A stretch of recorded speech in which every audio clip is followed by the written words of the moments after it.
प्रश्नावली 5.3 का प्रश्न क्रमांक 5 है। किसी एपी का प्रथम पद 5, अंतिम पद 45 और योग 400 है। पदों की संख्या और सारवंतर ज्ञात कीजिए। हमें पदों की संख्या और सारवंतर ज्ञात करना है। सबसे पहले हम लिखेंगे क्या दे रखा है। दिया है समांतर श्रेणी में, समांतर श्रेणी में दो। एपी का प्रथम पद 5, ए बराबर कितना है 5, अंतिम पद 45, अंतिम पद मतलब एल, एल बराबर कितना है 45, योग 400 है, योग मतलब एस एन, एस एन बराबर कितना है 400। पदों की संख्या और सारवंतर, पदों की संख्या मतलब एन, एन बराबर हमें ज्ञात करना है, एन ज्ञात करना है और डी भी, सारवंतर भी ज्ञात करना है, ज्ञात करना है। दो। अब ध्यान समझना, एल भी दे रखा है और एस एन भी दे रखा है। तो पहले हम एल वाला सूत्र लगाएंगे, मतलब एल मतलब अंतिम पद, पदों वाला सूत्र। पद वाला सूत्र क्या होता है, एल बराबर A plus N minus 1 into D. L बराबर कितना रखा 45 मान रखेंगे इसमें, ए बराबर कितना है 5 प्लस एन कितना है, एन हमें नहीं पता है, एन बराबर एन माइनस 1 लिख देंगे और डी का भी हमें मान नहीं पता है। जो मान हमें प्राप्त है उसका मान हमने रख दिया। अब देखो इसे हल करेंगे। हल कैसे करेंगे, 5 को बराबर किधर लेके आएंगे तो किसका हो जाएगा माइनस का, 45 माइनस 5 बराबर क्या बचा एन माइनस 1 इंटू डी। 45 में से 5 गए तो कितने बचे 40 बराबर n minus 1 into d. D का मान निकाल लेंगे यहाँ से 40, एन माइनस 1 को बटे में पहुँचा दो, ये कितना जाएगा 40 बटे एन माइनस 1 बराबर कितना होगा डी।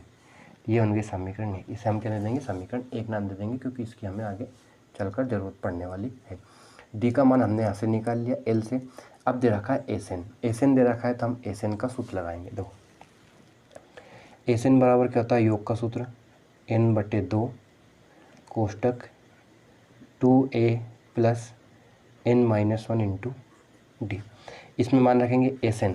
देखो एस एन का मान हमें 400 दे रखा है, एस एन बराबर 400, एन का मान हमें नहीं पता है, एन बराबर एन लिखेंगे बटे 2, 2 और ए का गुणा करना है तो ए बराबर 5 है, 2 गुणित 5 प्लस एन का हमें मान नहीं पता है एन माइनस 1 और डी का भी हमें मान नहीं पता है। ठीक, अब देखो ध्यान समझना, एन बटे 2, बटे में है 2 बराबर कितना जाएगा तो गुणे में पहुंच जाएगा, तो कितना जाएगा 400 गुणित 2 बराबर कितना हुआ एन, इन दोनों का गुणा करेंगे 5 दूनी 10 plus N minus 1 into d. अब देखो समीकरण 1 से हम डी का मान भी रख देंगे, तो क्या लिख देंगे समीकरण 1 से डी बराबर 40 बटे एन माइनस 1 रखने पर हम किसका डी का मान भी रख देंगे। ये कितना आ जाएगा 800 बराबर एन, ये कितना है 10 प्लस एन माइनस 1, डी के स्थान पे क्या लिख दिया 40 बटे एन माइनस 1, लिख दिया 40 बटे एन माइनस 1, एन माइनस 1 से एन माइनस 1 कट जाएगा। ठीक, अब क्या बचा देखो 800 बराबर एन, यहाँ बचा 10 और यहाँ बचा 40, 10 और 40 को जोड़ देंगे तो कितना हो जाएगा 50, 50 एन के गुणे में है बराबर कितना जाएगा तो बटे में पहुँच जाएगा।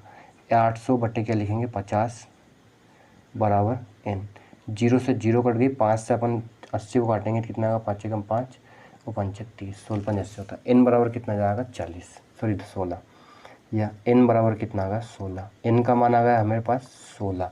अब हम एन का मान समीकरण 1 में रख देंगे तो हमें किसका मान आ जाएगा डी का मान भी प्राप्त हो जाएगा। वहीं पूछा है एन और डी के मान प्राप्त करना है, तो क्या लिखेंगे हम एन बराबर 16 समीकरण 1 में